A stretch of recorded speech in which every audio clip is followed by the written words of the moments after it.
Sponge Out of Water, a movie so unforgettable that it's still getting talked about 11 years later, and was not only a massive trip, but also did the impossible. Following the original SpongeBob movie in 2004, the show had officially became Nickelodeon's #1 cash cow franchise, even outliving Dan Snyder's massively successful live-action shows. Though given everything we now know about the making of those shows, maybe that's kind of a good thing. But despite all of this success, and the series not showing any major signs of ending anytime soon, and the massive success that was SpongeBob's debut in cinemas, they surprisingly didn't immediately begin making a sequel. Instead, it took over a decade for them to put out another one. And when asked about the possibility of a second SpongeBob movie, back in 2009, Paul Tibbett, who essentially had full control over the show after its creator, Steven Hillenburg, stepped down following the first movie and made Paul the one in charge, he described the idea of making another movie as a huge challenge. And that honestly makes a ton of sense as to why it took them so long to make a sequel. As I extensively talked about in my video about it,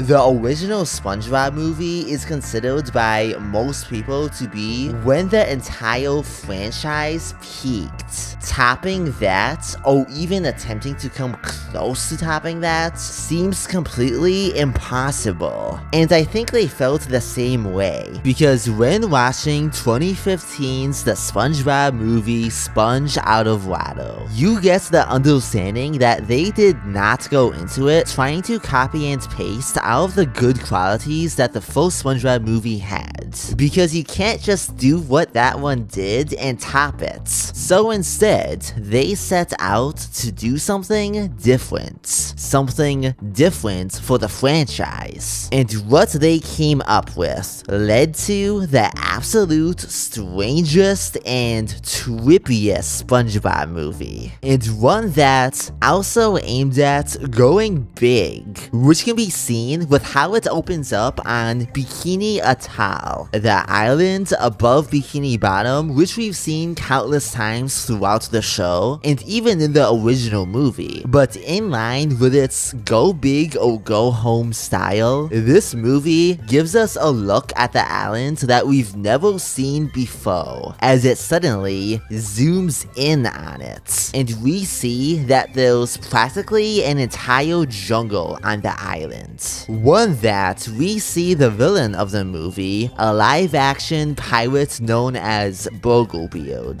traveling through and finding a magical book that anything you put in it comes true. And then we get the scene where the movie introduces us to SpongeBob and who he is, what his hobbies are and stuff, by just basically telling us. It does kind of feel like this movie just wanted to get all of the introductions and setup out of the way as quick as possible and just get to the good stuff. Unlike the previous movie, which had the dream sequence at the beginning and the scenes of SpongeBob getting ready to go to the Krusty Krab, annoying Squidward, and saying hi to Patrick. And I kinda wish they did put a tiny bit more time into the beginning of this movie, and also didn't cut that musical sequence where SpongeBob would have sung about how much he loves Mondays. Cause not only would that have been a very nice way to begin the movie, it's also just such an enjoyable song. But whatever, they didn't necessarily have to do much to introduce the audience to who SpongeBob is. This is the second SpongeBob movie after all, and this was 2015. By that point, who didn't already at least know of SpongeBob? The movie does instantly pick up though, as we get a massive action sequence that is one of the most all-out, large-scale plankton schemes at getting the Krabby Patty secret formula. And the action in this scene is so awesome. 10 out of 10. It further establishes how big this movie is aiming to be, and also shows us how the animation in it is gonna be. It's kind of like the original movie, in which most of the movie is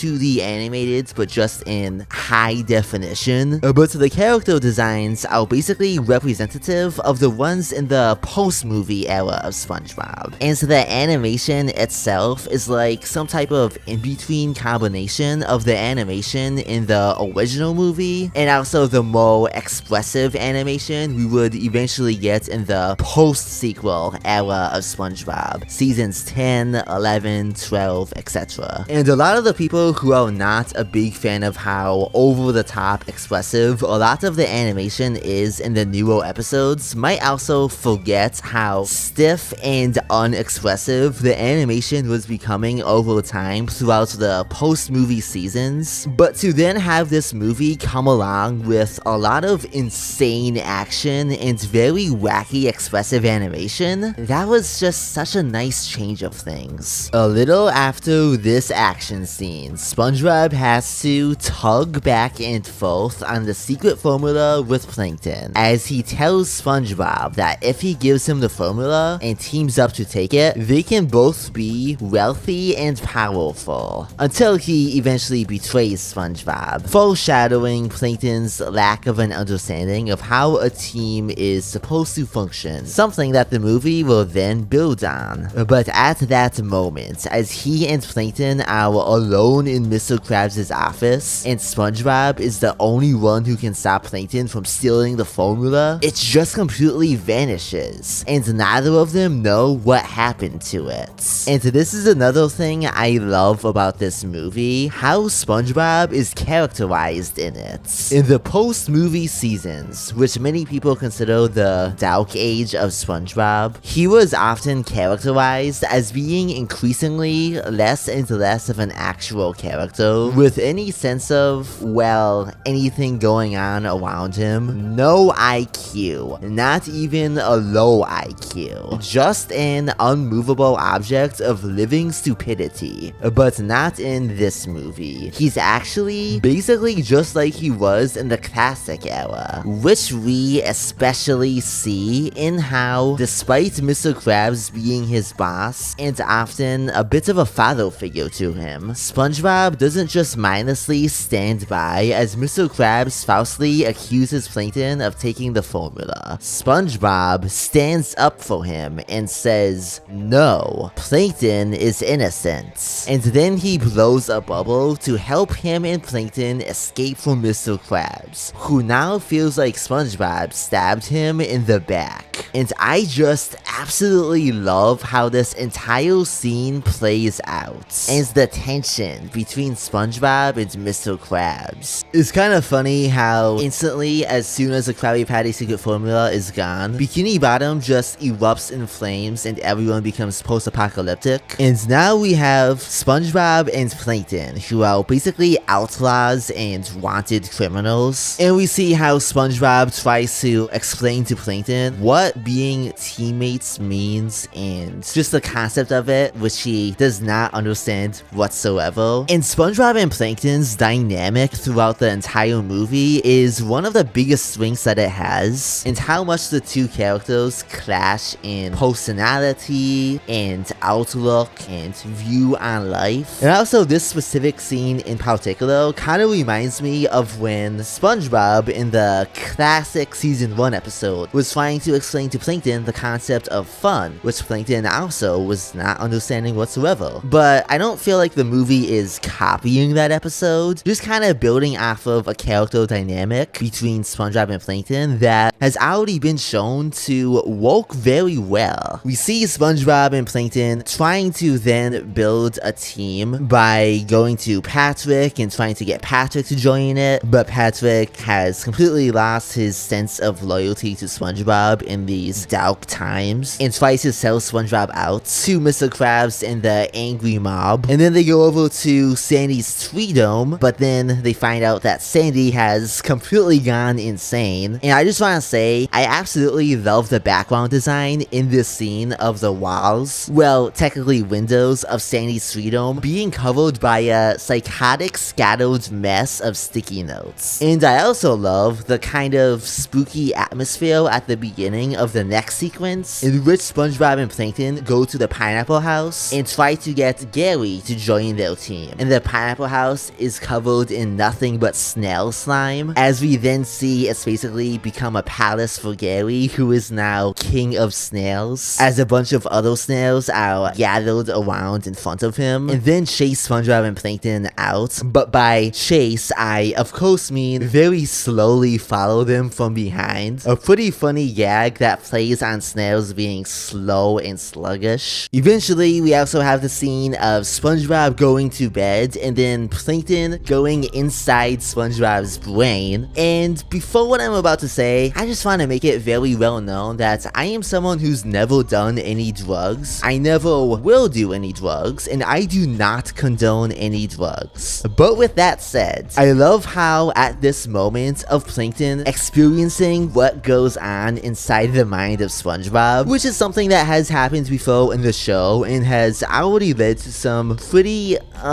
interesting visuals. But this scene is, I think, when this movie begins to do what it does best, and that is achieve peak levels of WTF strangeness, as this entire sequence feels like how I imagine tripping on acid would feel like if you also found yourself walking around in a Willy Wonka themed candy shop, you know, while on acid. And it is incredible. Eventually, SpongeBob and Plankton come up with the idea of making a time machine with the help of Karen, who has to use up all of the power in her system to make the time machine actually function. And then we get a surprisingly very emotional scene between Plankton and Karen. Plankton saying that he's glad she's on his team, and then just before he starts tearing up, he powers Karen down. That way she doesn't see him getting emotional. I love that little scene and little moments that shows that even though he acts like he doesn't, he does actually care about Karen. Something that the Plankton movie would eventually build off of, but we aren't there yet. And then once SpongeBob and Plankton power up the time machine, the movie gets even more strange and trippy. I love the animation and the music Squeeze Me that plays as they are traveling through space and time. Unlike the music in the original SpongeBob movie, this song does not feel like a very SpongeBob-esque song, but that's kind of perfect. It feels out of place, but it's also a bop, and combined with how fun of a song it is to listen to and how much it doesn't feel like a SpongeBob song, it just adds to this experience that we are on right now watching this movie. SpongeBob and Plankton travel to only a few days into the future, and in this future we see that everything in Bikini Bottom has been completely destroyed and covered in sand, even the Krusty Krab. And being how this is only a few days in the future, this scene and moment really brings home how high the stakes are. That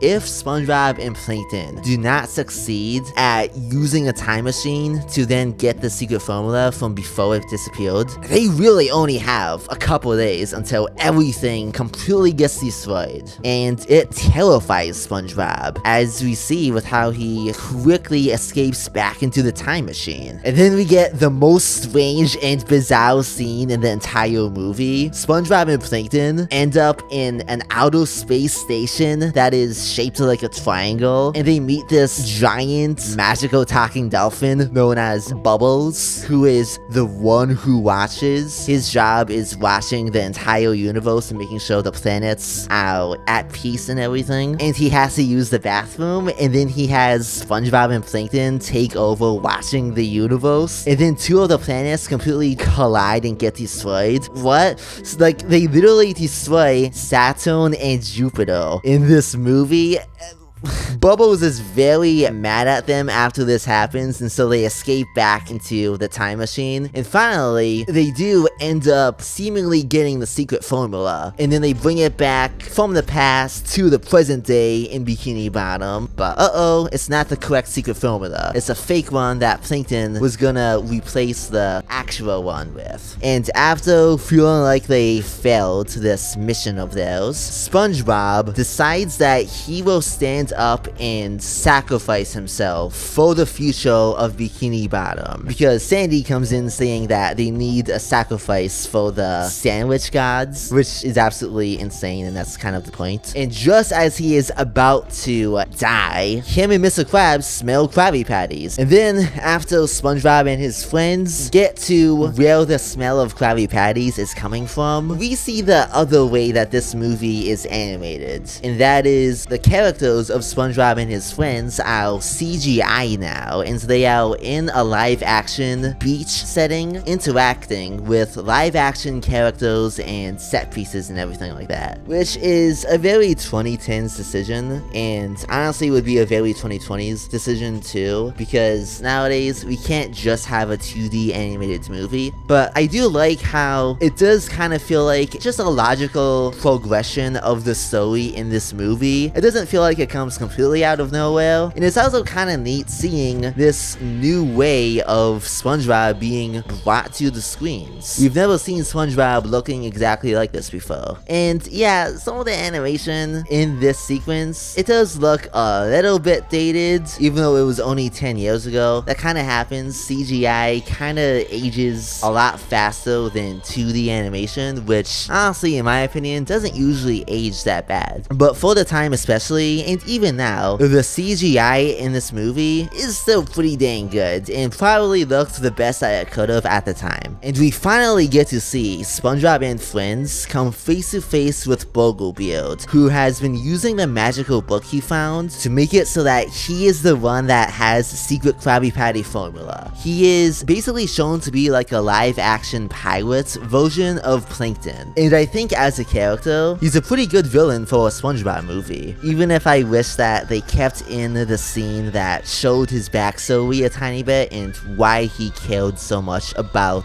becoming a famous fry cook. I think they should have kept that in, but it is what it is. Boglebeard tries to get rid of SpongeBob and his friends by sending them to Pelican Island, and this scene has some pretty good action as they are surrounded by bloodthirsty pelicans, and Patrick almost falls off of a cliff. And then SpongeBob puts into a piece of the magical book that Sandy found a super powered ending, in which they get teleported back to where Boglebeard is, and now they are full-on humanoid buff superheroes. And I like the designs of them as these superheroes. The way that the creators of this movie translated the characters of SpongeBob into being superheroes was done very well and creatively. I also find it funny how when they come back as these superheroes, some random guy that was at the beach looks at a Krabby Patty he was just eating and says, "Man, what is in these things?" Trust me, buddy, I've been wondering the same thing the entire movie. And all of the action that we then get between SpongeBob and his super-powered friends fighting Boglebeard is actually very good, and I think still holds up. Finally, Plankton, who is basically now like the Hulk, it's him and Boglebeard. Boglebeard offers him a partnership in which they would both become very wealthy and powerful, which echoes the same thing that Plankton previously told SpongeBob at the beginning of the movie. And I like how, even though he does eventually go back to his old ways before the end of the movie, in this moment, on this mission, Plankton says no. He gets the formula back from Boglebeard and gives it to Mr. Krabs. And then they go back to Bikini Bottom, and everything goes back to how it was. And then there's this epic rap battle of history between Bubbles the Dolphin and some seagulls, which is the most 2010s thing ever, but it's also kind of file. And so then the movie ends with the bop from Oreo, Squeeze Me, playing over some very nice and stylized credits. And then another song plays that is sung from the perspective of SpongeBob apologizing to Mr. Krabs for not wanting to date his daughter because Sandy Cheeks is the love of his life. Wait a minute.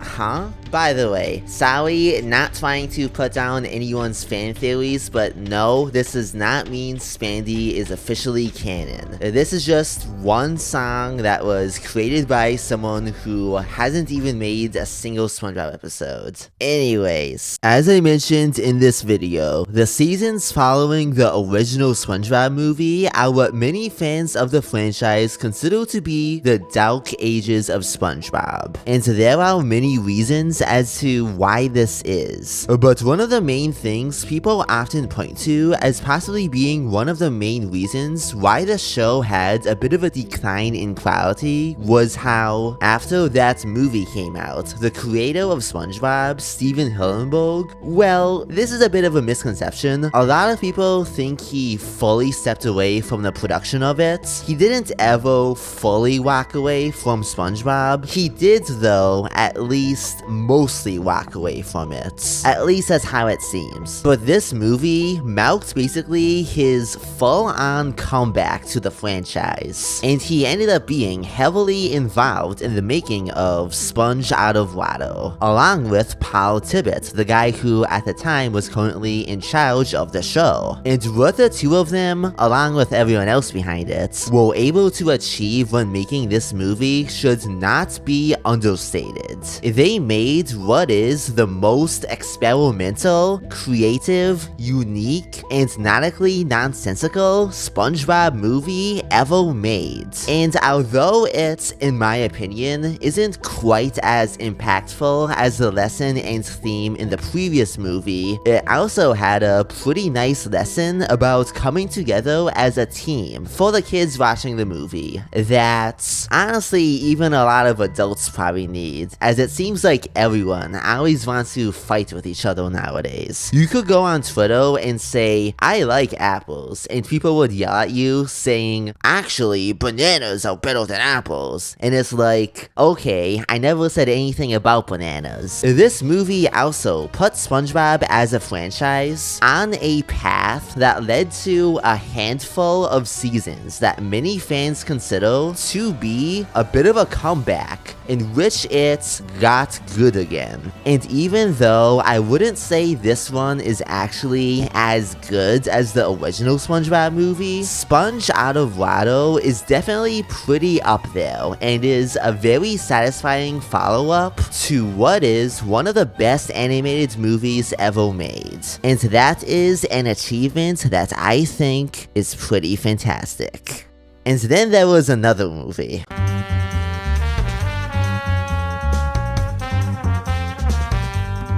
Thank you guys so much for watching that video. I hope you guys liked it. Ironically, I kind of felt when making it a tiny bit of a similar feeling to what I imagine the people making the second movie felt, because I am still very proud of the video that I kind of just made about the original movie, and I was like, how am I gonna top that video with this one? But in my humble opinion, I think I did a pretty good job. If you guys agree with that, even if you didn't like it as much as the video that I made about the first movie, feel free to like, share, and subscribe and comment down below what you guys think of this video, of this movie, etc. And stay tuned for the next video that I'm going to be making in this little mini series of mine, in which I will be talking about the next SpongeBob movie that was made. Oh boy, I'm not very excited about that one. Anyways, Cartoon Post